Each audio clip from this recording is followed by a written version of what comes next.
everyone, and welcome to Stan the Wine Man TV. I am your host, Stan Ratan, and this is the Blue Collar Wine Show, where I try to help you spend your wine dollars wisely. And one of the times you want to be helped to spend your wine dollars wisely is Thanksgiving. We talked about this a little bit in the last episode, but you usually have a lot of people over. A lot of them just, whatever you put on the table, they'll drink. They don't put a lot of thought into it. Perhaps you have a savvy group of people you get together for wine.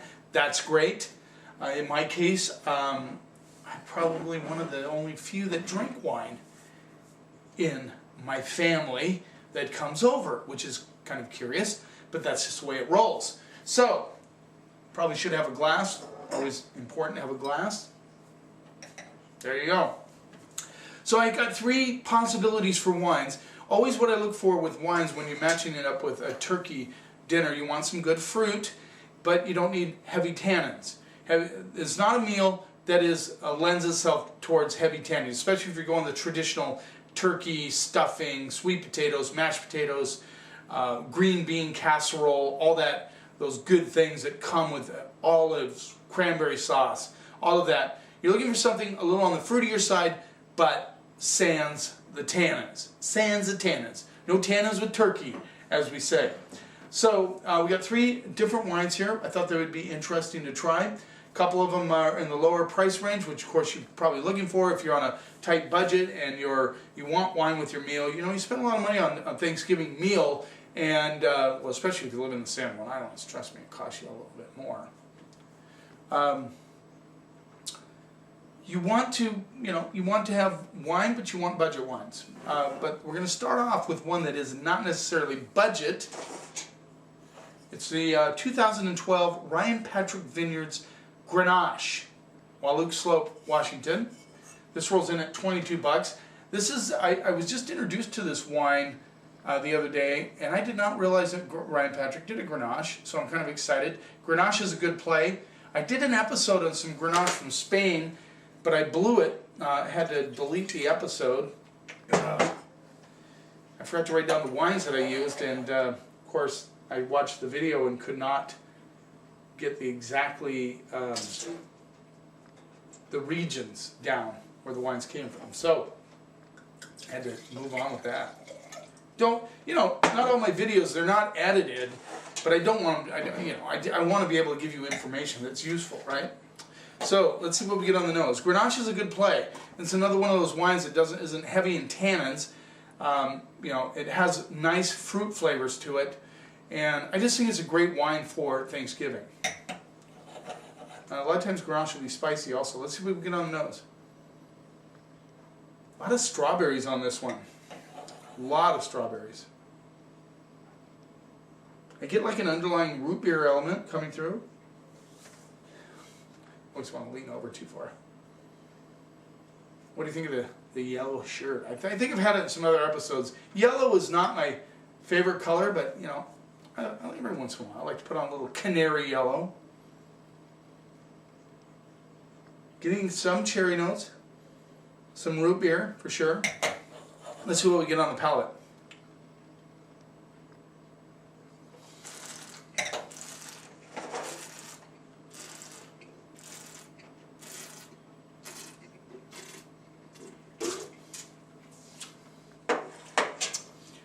Nice, full-bodied wine on your palate. I get like a combination of ripe strawberries and cherries. Cherries kind of underlying the ripe strawberries. I get a little bit of root beer, and this has got a nice white pepper kind of spicy finish, which I like. Not hugely spicy, not over the top spicy. It isn't going to interrupt with your meal. I think it'll match the spice really nicely. We actually had this wine a few days ago with these little crab balls. They were, they're fairly spicy. I thought this wine stood up well to it.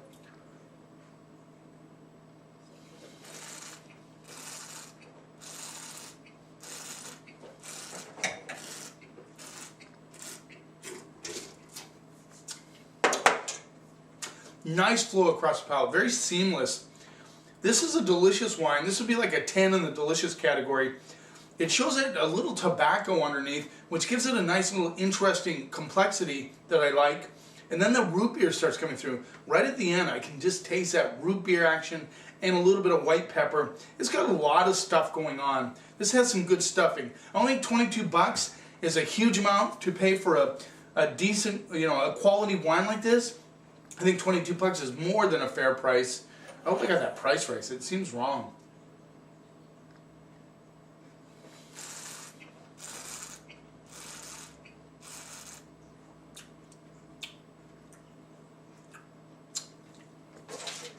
I'm gonna go A- on that. I think 22 bucks. You have some nice guests.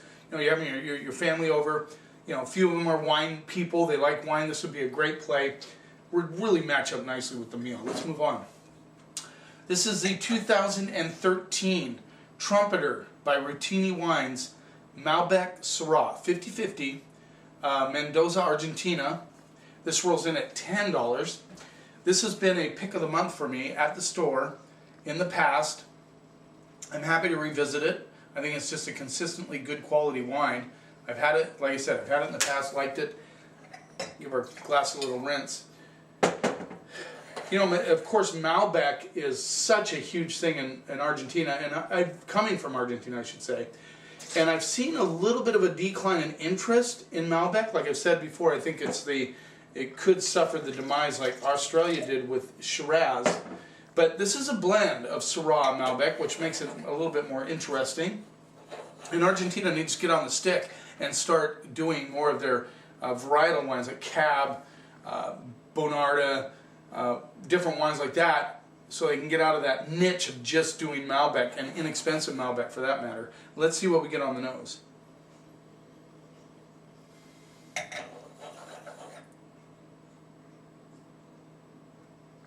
It's like violets with cherries and currants. I mean, a lot of violets on this.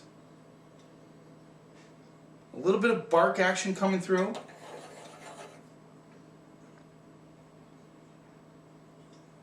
I'm getting some interesting baking spice notes.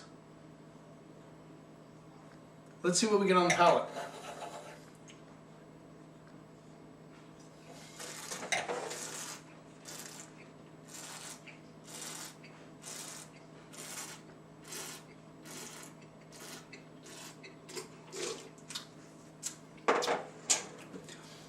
Again, nice full-bodied wine. I get a lot of plum, boysenberry, and currants coming through, big time.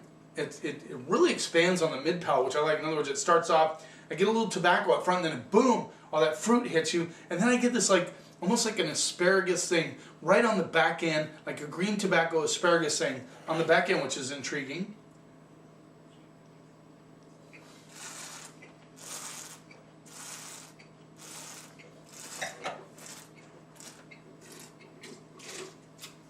Yeah, almost like red and black plums coming through. Good acidity. This again, very low in tannic structure, but Syrah has tannins, there's no doubt about it, but it doesn't show it too much. I get a little bit of a leathery grip on the finish, but nice fruit. Not quite as deep and complex as the Ryan Patrick Grenache, or Grenache as they say in Spain, but very good wine. For 10 bucks, this is an excellent value. I'm going to go B+ on that wine. I think it's excellent wine. Love it. Let's move on. One of my favorite wines with Thanksgiving is Zinfandel. This is the Purano Estate, the Immortal Zin, Lodi, 2012. And this is old vine. There's no rules about that, so don't let that super impress you. But usually when they put old vine on there, it's usually 40-plus-year-old vines. Not always. There's no, I don't believe there's any regulations on that in the United States.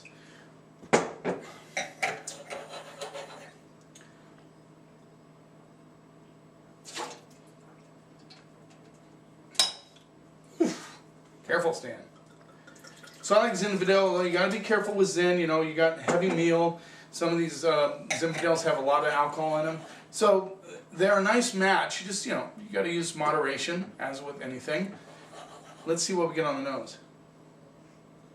So this has a little petrol kind of stinky thing going on, which is very interesting. I can't get past the rubber boot and the stink.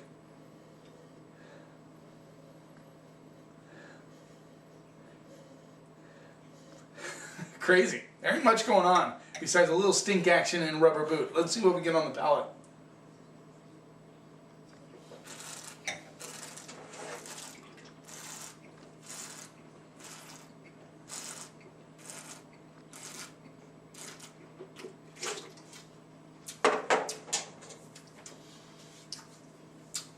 You know, it has it reminds you of dark, ripe currants with a little raisin action thrown in there.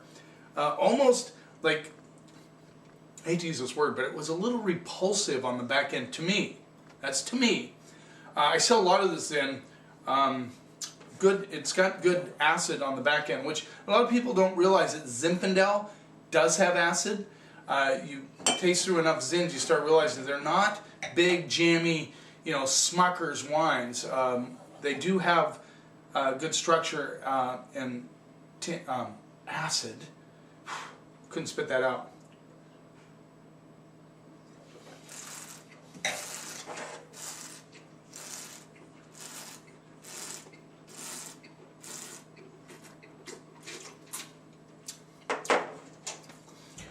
I get a little raspberry action, a little bit of strawberry coming through, a lot of currants and that raisin quality that comes through. Second time around, not so bad. I think this needs food for sure. This would be great with stuffing, great with all those elements, great with the green bean casserole, be good with turkey, be good with a lot of things. It's $10. You can't expect, a lot for $10, although sometimes I do. This is where I come in. I'm always looking for that great wine for under $15. I'm soon to come out with my list on StanTheWineman.com. Stan the Wineman, I'll put a link up down below. My top 40 wines under $20. Always a very popular list. I do it every year. It's a labor of love. I don't get anything for it. I just like to do it. And I love finding great wines under $20. This is pretty good Zin for $10.